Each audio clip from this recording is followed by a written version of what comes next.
देखो, next topic है sound waves और लॉन्गिट्यूडिनल वेव्स। तो साउंड में मीडियम कैसे ट्रैवल कर रहा था, जैसे ये एक स्लिंकी है या स्प्रिंग है, इसको जब स्ट्रेच कर रहे हैं, प्रेस कर रहे हैं, तो वो इस तरह से कहीं पर कंप्रेशन हो रहा है, कहीं पर रेयरफैक्शन हो रहा है। तो साउंड में एक पार्टिकल कैसे ट्रैवल कर रहा था, यहाँ पर अगर साउंड क्रिएट हो रहा है तो एक बार ये सामने जा रहा है, एक बार ये पीछे आ रहा है। सारा पार्टिकल्स एक बार सामने जा रहा है, एक बार पीछे आ रहा है। तो प्रोपागेशन मतलब आगे बढ़ना, वो कैसे हो रहा है, आगे पीछे हो रहा है। तो इसको हम लोग बोलते हैं sound waves are longitudinal waves. वो इस डायरेक्शन में प्रोपागेट कर रहा है, और पार्टिकल्स भी कैसे मूव कर रहा है, कभी आगे कभी पीछे, कभी आगे कभी पीछे।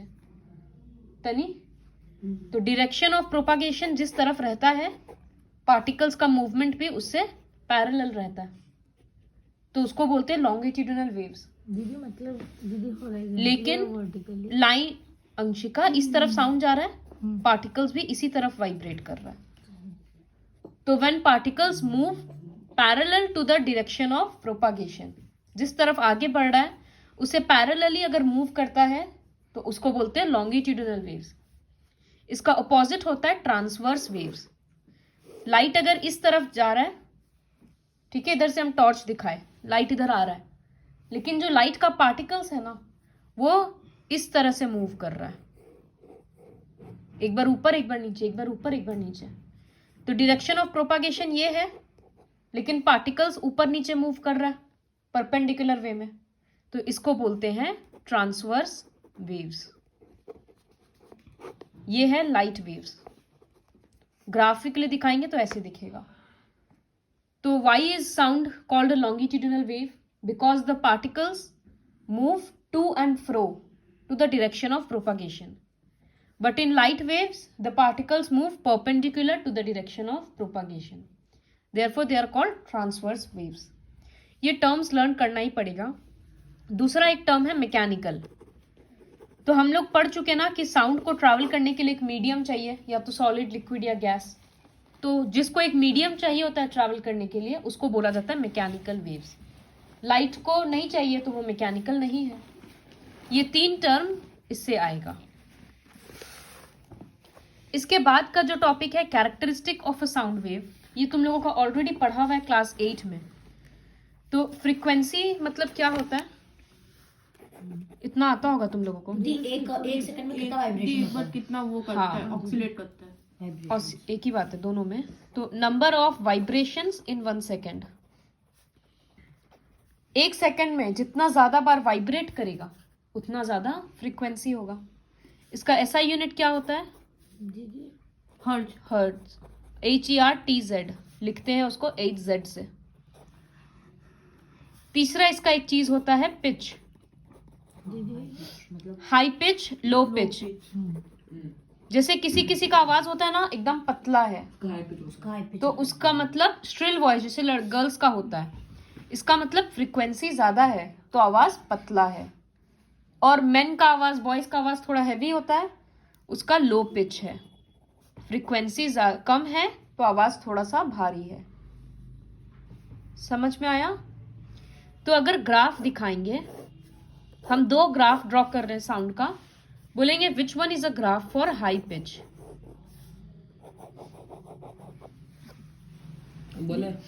ये वाला, क्योंकि इसमें फ्रीक्वेंसी ज्यादा है ना, ज्यादा बार ऊपर नीचे हुआ, ज्यादा वाइब्रेशंस है, तो ये हाई पिच का ग्राफ है।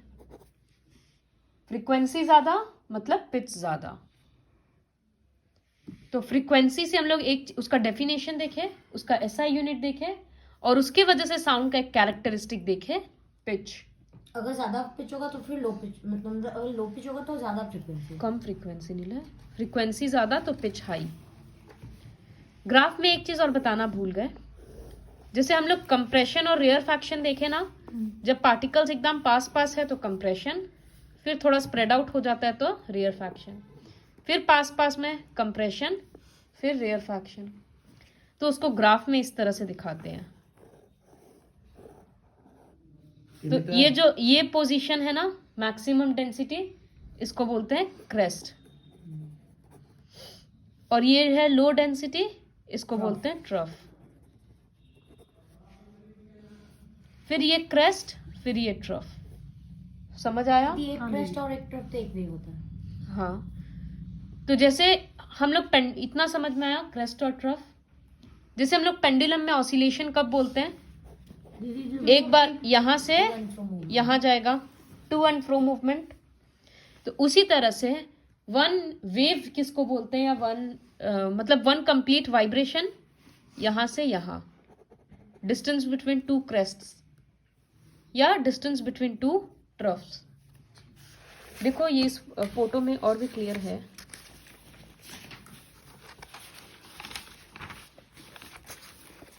ये रहा, डेंसिटी के हिसाब से दिखाया हुआ है क्रेस्ट और rarefaction.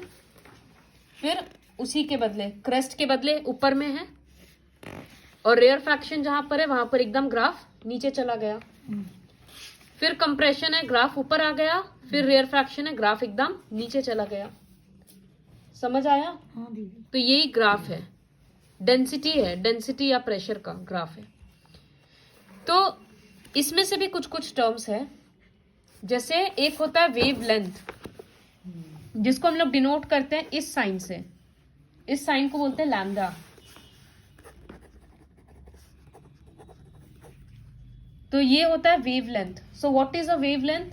Distance between two consecutive crests और distance between two consecutive trough is called wave length. ठीक है।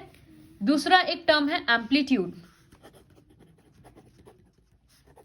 एम्पलीट्यूड मतलब मैक्सिमम वाइब्रेशन। यहां मैक्सिमम इतना ऊंचा गया ना, तो ये डिस्टेंस है एम्पलीट्यूड।